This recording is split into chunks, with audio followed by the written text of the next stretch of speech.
A big heads up here this weekend.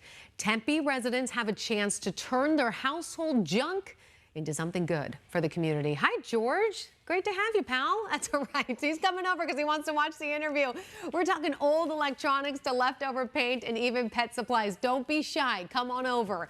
Okay, there's a lot of things that you probably have around your house and you're wondering, what am I supposed to do with this? This is all part of Tempe's Zero Waste Day.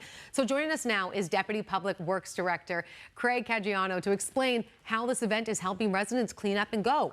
So if I have some of this stuff and kind of break down to me what exactly this all is, what can I do with it? Yeah, so what's really important is that we don't have products that could be hazardous to the environment ending up hurting the environment, right? So what we want to do is dispose of them properly, and that's really the genesis for where this effort took place, started and formed about 25 years ago. 25 years. Was to give residents a place to recycle or repurpose or to dispose of properly these things that they have around their house that they need for maintaining their house, such as paints or weed killers or solvents. And what do we do with those when we no longer need them or when they're expired or when we're not using them? So since that time, we've expanded that effort to having a center where you can bring these products in on a weekly basis. It's open and you can drive in and drop these things off. You don't have to just come to our Zero Waste Day events, but they are very convenient because it's a drive-through and we take more than just these things in those events. So that's amazing. yeah, Saturday's event will also feature some outreach that we'll be doing on things like water conservation as well as other environmental programs. Additionally, we'll have opportunities for residents to donate new and used things such as furniture or clothing, pet food. So we've really expanded it to be kind of a one-stop shop for you to get rid of the things you don't want in your house properly.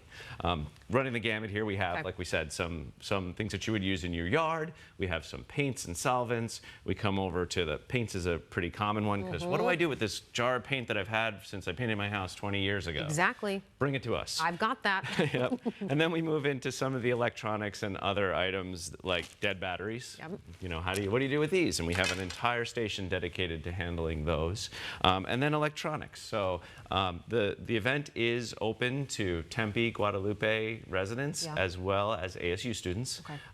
Bring a proof of residency to show where you live, and we'll take these products from you. You don't even have to get out of your car, as you just saw in the little video that was on the screen, and we'll process them. We'll either recycle them where we can, and recycling extends all the way to paint.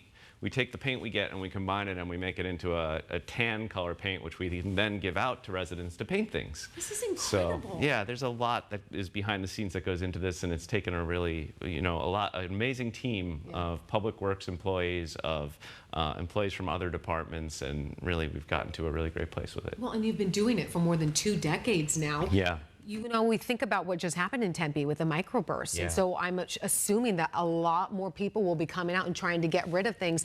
What is accepted other than this? Because I'm sure a lot of people have, I don't know, broken bits of fences or whatever it is. What else can people bring? So in addition to the things that we're talking about here, which are the main focus, we can also accept styrofoam. Which is a big one because people have saved that box for the TV, and now it's time to get rid of it because the TV's installed on the wall. Bring that in and we'll get rid of it. In addition, like I said, we take donations for pet foods and supplies related to those.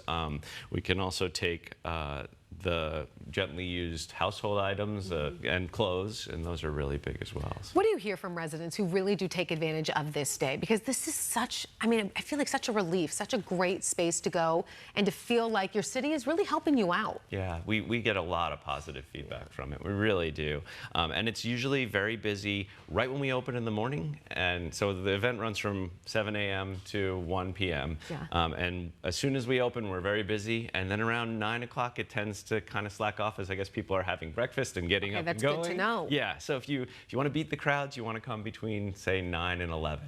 And then we get the last minute people who are trying to get in before they close at 1 o'clock. So target for that nice part of the morning when it's nice out and we can make it quick, we can get you in and out, and then you can go on about your day. So exactly where is it happening? Kind of give me the streets that we need to know. And then it really is this one, it's drive up. I don't have to get out of my car? That's correct. So I can have all my kids head into football, and Yep. then we can just stop there. Stop and then continue on your way. Okay, give me the details one more time. So exactly where it's at Dorsey and University. Okay. And it's co-located next to where our actual center is, the center that's open weekly. The center will be closed on Saturday for this event because all the staff will be helping with the event. But on a normal Saturday, you could go to the center, which is right next door to it. So if you're coming to the Zero Waste Day for the first time, recognize that's the center. And if you have to come back in a couple weeks because you forgot something, go there. So one more time, why is this so important? To not just throw this out and to really help out and do your part. Yeah, it's really important from an environmental perspective to ensure that these chemicals, which can be dangerous if used improperly, are disposed of properly. And that extends to dead batteries and electronics and things of that nature. So that's really why we do it. I want to talk about lithium-ion batteries. Is that something that you guys take as we well? can take those. Yeah. Because people don't know what to do Bring with those those. in. And they Bring in- can be dangerous, right? Bring in your dead batteries in your little bag that you might have in your junk drawer. Bring in the lithium-ion batteries. That's, I believe, one of these is one of those. And we have specialty staff that will package and get these ready for shipment and handling. How many people does this take? Because you are doing some intricate work here with recycling and everything and repurposing. Yeah, it's a lot. It's a lot. It's a couple hundred people that are actually working the event. Most of them are volunteers from other city functions to just handle intake and to make sure the event runs smoothly. But then there are probably about 100 dedicated doing the packing of the batteries and handling the paint and Amazing. All right, Craig from the city of Tempe, thank you so much and good luck this week.